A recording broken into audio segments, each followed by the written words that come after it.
দুর্ভিক্ষের হাহাকার শুনে সে ছুটে আসে, তার প্রাসাদ ছেড়ে প্রজাদের পাশে।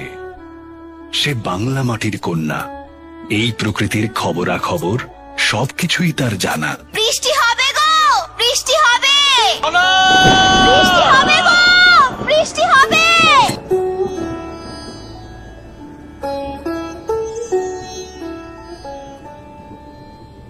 আমি গণনা করে দেখেছি সোমবার প্রাতঃকালই যাত্রার উপযুক্ত সময়, তাই আমি সোমবারই যাত্রা করব। সোমবার তো নয়, মঙ্গলে উষা বুধে পা, যথা ইচ্ছা তথা যা, তথা যা। পরবর্তী গল্পটা আপনাদের সকলেরই জানা।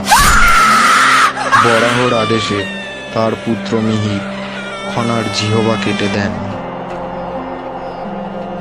রচিত হয় লীলাবতীর জীবনের উপর